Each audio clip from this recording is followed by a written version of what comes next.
दोस्तों, जब भी हम नर्सरी में जाते हैं तो हमें विभिन्न प्रकार के जो गुड़हल है वो वहाँ पर दिखाई देती हैं। सबसे पहले तो हमें ये चुनाव करना ज़रूरी है कि हम जो है किस तरह के गुड़हल को लगाएँ। तो दोस्तों, गुड़हल में जो है आपको अमेरिकन वैरायटी, ऑस्ट्रेलियन वैरायटी और देसी गुड़हल, इसके अलावा पुणे वैरायटी और ट्रॉपिकल जवा जिसको कहते हैं, ट्रॉपिकल वैरायटी के गुड़हल वो भी आपको मिलेंगे। लेकिन इनमें से किनको लगाना ज़्यादा अच्छा रहता है, तो मैं अगर कहूँ तो मुझे जो है जो देसी गुड़हल होते हैं वो बहुत अच्छे लगते हैं। और देसी गुड़हल के जो पौधे होते हैं थोड़े से बड़े साइज़ के होते हैं। लेकिन इसके अलावा जो पुणे वैरायटी है और पुणे वैरायटी के अलावा जो ट्रॉपिकल जवा जिसको कहते हैं वो थोड़ा-सा जो है छोटे हाइट में होता है और उसमें जो फूल है वो भी बहुत सुंदर और ज़्यादा आते हैं। तो इनको आप आराम से जो है लगा सकते हैं। दोस्तों, ये सारे फूल ऐसे होते हैं जो कि गर्मियों के शुरुआत से ही फूल देने लगते हैं और पूरे गर्मी और बरसात में फूल देते हैं। साथ ही साथ जब तक बहुत ज़्यादा सर्दी ना पड़े तब तक ये सारी वैराइटीज़ आपको फूल देती रहती है। लेकिन जैसे ऑस्ट्रेलियन और अमेरिकन वैरायटी की बात करें तो इसमें जो है फूल तो बहुत बड़े-बड़े आते हैं, लेकिन अक्सर ये जो है पूरे गर्मी और बरसात में जो फूल है वो नहीं देते हैं, या देते भी हैं तो बहुत कम मात्रा में देते हैं। सर्दियों में इसमें फूल होते हैं, लेकिन इसमें जो है केवल साइज़ बड़ा होता है। देखने में मुझे लगता है कि इतना ज़्यादा आकर्षक नहीं होता जितने कि दूसरे तरह के फूल। और यहाँ पर मेरे पास जो भी लगे हुए हैं गुड़हल के फूल, तो उसका कई बार आपने वीडियो पहले भी देखा है जो कि गमलों में पहले लगे हुए थे। और अब जो है मैंने यहाँ पर जो पक्का बेड है वो बना करके इसमें जो शिफ्ट कर दिया है, और बहुत सारे जो अभी भी गमलों में भी है। तो इस तरह के गुड़हल अगर आप लगाएंगे तो इसकी देखभाल भी कम होती है और साथ ही साथ आपको लगभग पूरे साल गुड़हल मिलते रहते हैं।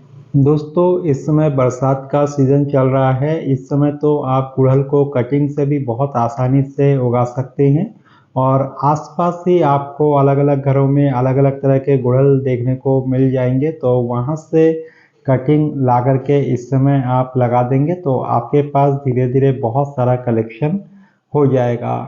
तो इसी तरीके से मैंने भी ये सारे गुड़हल बनाए थे, कुछ मेरे खरीदे हुए हैं, लेकिन मोस्टली गुड़हल मैंने कटिंग से ही तैयार किए थे। अगर आप मेरे पुराने वीडियोस में जाएंगे 2-3 साल पहले के, तो आप देख पाएंगे कि ये सारे पौधे जो है बहुत छोटी-छोटी कटिंग मैंने उस समय लगाई थी। बहुत छोटे-छोटे पौधे में, गमले में उस समय फूल आ रहे थे।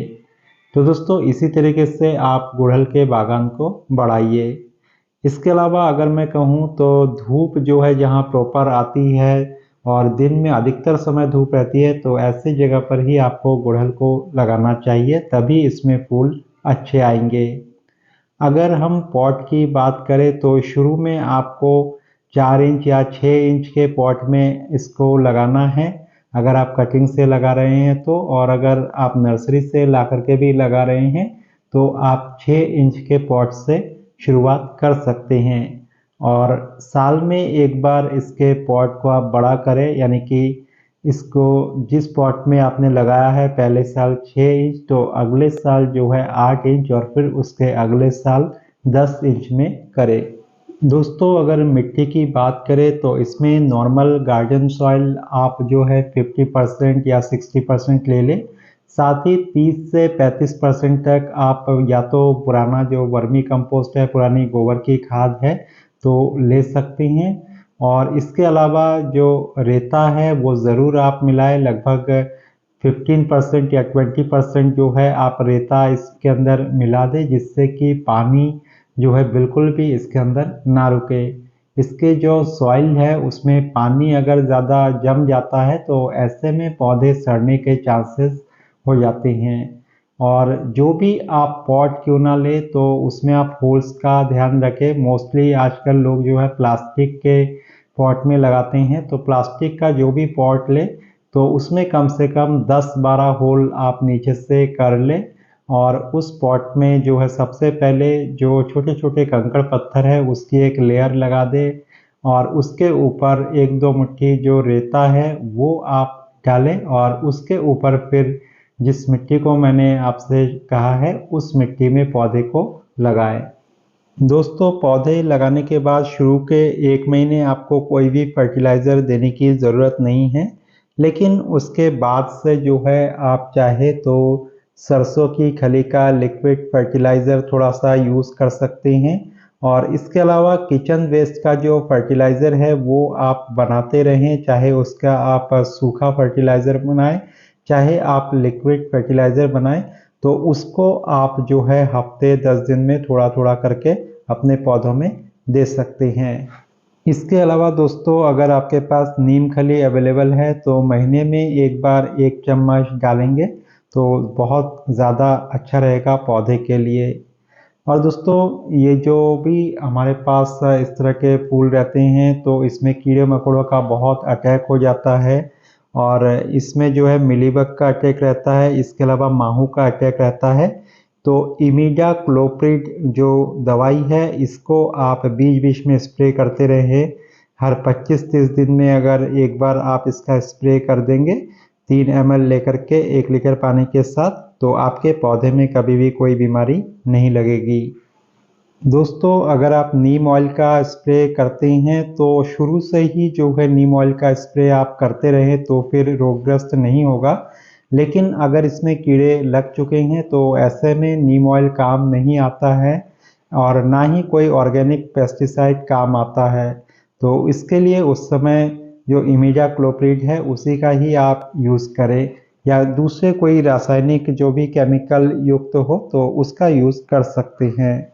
दोस्तों, अगर मिट्टी में कीड़ों की प्रॉब्लम हो तो मिट्टी में जो है फ्यूराडोन जो दवाई होती है नीले रंग का होता है, दानेदार छोटे-छोटे दाने होते हैं, तो उसका यूज़ कर सकते हैं अपने पॉट में। आधा चम्मच अगर आप डाल देंगे पॉट में तो वो काफ़ी अच्छा रहेगा।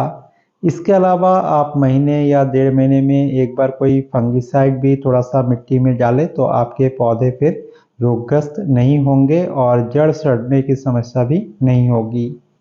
अगर आप मार्केट के खाद का यूज़ करना चाहते हैं तो एनपीके 10-26-26 का यूज़ हर महीने एक बार कर सकते हैं। 1 चम्मच अगर आप दे देंगे या आधा चम्मच दे देंगे तो आपके फूल इससे भी लगातार खिलते रहेंगे।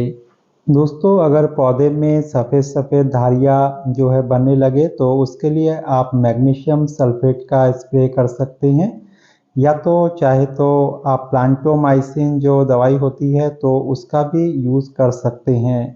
तो इससे जो है आपके पौधे बहुत अच्छे से चलेंगे। दोस्तों, हो सकता है कि जिन दवाइयों के बारे में मैं आपको बता रहा हूँ तो वो आपके एरिया में ना मिले, तो जो भी आपके एरिया में दुकान हो तो वहाँ से एक बार आप ज़रूर उनसे पूछ लीजिए। हो सकता है कि उसी से मिलता-जुलता कोई दूसरी दवाई आपको जो है दे दे, तो उसका भी यूज़ कर सकते हैं और उसका जो डोज़ है वो बॉटल में लिखा ही होता है। दोस्तों, गोबर की खाद अगर अवेलेबल है या गोबर के अगर कंडे आपको मिल जाए तो उसको भी आप रख सकते हैं और उसका यूज़ कर सकते हैं। पानी में भिगो करके उसको रखें और उसके कुछ दिन बाद जो है